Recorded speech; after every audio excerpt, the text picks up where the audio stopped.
السلام علیکم ورحمۃ اللہ وبرکاتہ۔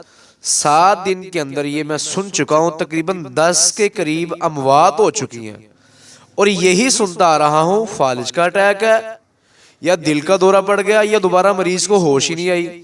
اس کی سب سے بڑی وجہ سن لیں، ٹھنڈے پانی کا استعمال کرنا، پینے میں، نہانے میں، وضو کرنے میں۔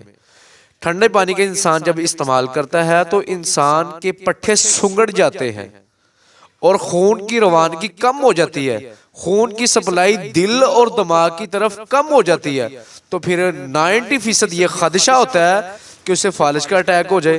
تو خدا را اپنے بچوں کو، اپنے پیاروں کو بہترین طریقہ جو یہ ہے کہ نیم گرم پانی کا استعمال کریں، یا کم سے کم تازے پانی کا استعمال کریں، وضو اس سے کریں، نہائے اس سے، پیے بھی وہی پانی، اور سوپ اور یخنی کا زیادہ استعمال کریں۔ اللہ ہمیں ہمیشہ ہر بیماری سے محفوظ رکھے۔